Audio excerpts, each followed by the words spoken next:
মেঘালয় অহা পানীৰ পৰা সমস্যা হ'ল পানীৰ কালাৰ চিটিৰ পানী যেতিয়া থাকিব পানীৰ কালাৰটো কলা থাকিব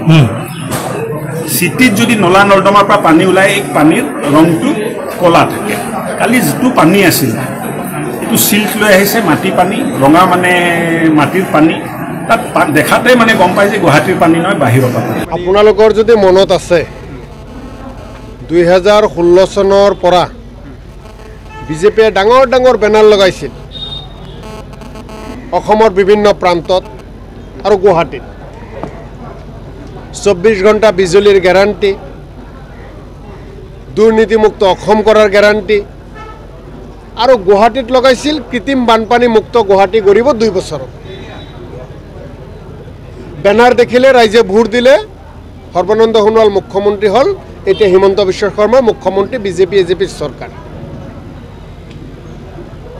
গ্যাৰান্টি দিলে গ্যাৰান্টিৰ পৰা ভোট লাভ কৰিলে চৰকাৰ হল মন্ত্ৰী হল বিধায়ক হল কিন্তু কোনো গ্যাৰান্টি তেওঁলোকে কাৰ্যকৰী নকৰিলে বৰঞ্চ বিজেপি চৰকাৰ গঠন কৰাৰ পিছৰে পৰা গুৱাহাটীকে ধৰি সমগ্ৰ অসমৰ টাউনসমূহত কৃত্ৰিম বানপানীৰ সমস্যা বেছি হৈছে এই বঙাইগাঁৱৰ কথাই কওক ওচৰৰ ধুবুৰীৰ কথাই কওক আপুনি বৰপেটাৰ কথাই কওক বৰপেটা ৰোডৰ কথাই কওক গোটেই অসমতে আৰু সমস্যা বৃদ্ধিহে হৈছে আৰু গুৱাহাটী উন্নয়ন দপ্তৰৰ মন্ত্ৰী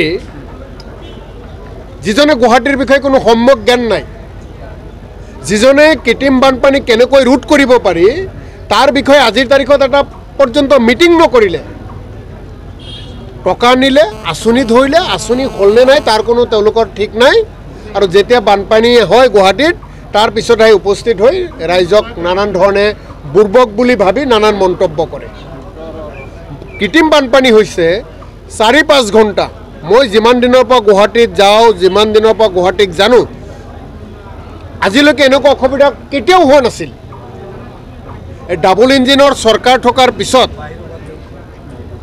ফৰ আসাম কোৱা নৰেন্দ্ৰ মোদী ডাঙৰীয়া দেশৰ প্ৰধানমন্ত্ৰী আৰু গুৱাহাটীৰ প্ৰতি সুদৃষ্টি থকা কয় তাৰপিছত গুৱাহাটী যে চিটি হৈছে বা অসমৰ ইতিহাসত এনেকুৱা অসুবিধা গুৱাহাটীবাসী আগতে কেতিয়াও পোৱা নাছিল সিদিনা ময়ো উপস্থিত হৈছিলোঁ ময়ো কৃত্ৰিম বানপানীৰ কবলত পৰিছিলোঁ কিমান অসুবিধা হৈছে চৰকাৰী পক্ষৰ পৰা এজন মানুহ নাই খবৰ লোৱা এজন মানুহ নাই মানুহক উদ্ধাৰ কৰা পুলিচক ফোন কৰে বিষয়াসকলক ফোন কৰে কোনো ৰেছপন্স নাই আৰু অশোক সিংঘাল ডাঙৰীয়াই তাৰপিছত আহি কয় যে পানী ৰঙা পানী এই পানী কলা পানী এই ৰঙা পানী কলা পানী গতিকে মই ভাবোঁ যে সম্যক জ্ঞান নথকা মন্ত্ৰীৰ হাতত যে তেনেকুৱা দপ্তৰ দিয়ে আৰু ৰাজ্য চৰকাৰৰ মুখ্যমন্ত্ৰী ডাঙৰীয়াৰ আৰু বিজেপি এজেপিৰ সদ ইচ্ছা নাই গুৱাহাটীবাসীক উদ্ধাৰ কৰাৰ কাৰণে তেওঁলোকৰ দিনত তেনেকুৱা হ'বই গতিকে ৰাইজে সিদ্ধান্ত ল'ব লাগিব এই ৰঙা পানী আৰু কলা পানী এই চৰকাৰখনক অভিশপ্ত কলা পানী বুলি আপোনালোকে জানে ব্ৰিটিছে আমাৰ দেশৰ স্বাধীনতা আন্দোলনত জঁপিয়াই পৰা সকলক তাতে দিছিল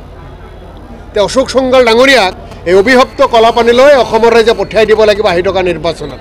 আচ্ছা আজি মুখ্যমন্ত্ৰীয়ে কৈছে আপোনাৰ USTM আৰু দিল্লী পাব্লিক স্কুলৰ বাবে পানী হোৱা বুলি কৈছে আজি কৈছে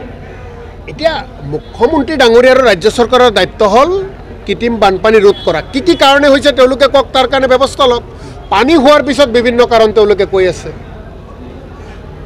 চৰকাৰ ব্যৰ্থ হৈছে কথাটো প্ৰথমতে স্বীকাৰ কৰক এই ৰাজ্য চৰকাৰখনে এজেপি বিজেপিয়ে গুৱাহাটীবাসীক ৰাজ্যবাসীক প্ৰথমতে ক্ষমা খোজক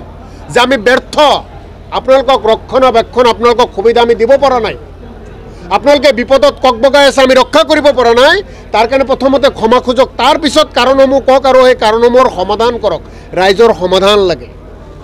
মই চৰকাৰক সকীয়াই দিছোঁ ইয়াৰ পিছত যাতে গুৱাহাটীবাসী এনেকুৱা বিপদত নপৰে তাৰ কাৰণে আপোনালোকে ব্যৱস্থা লওক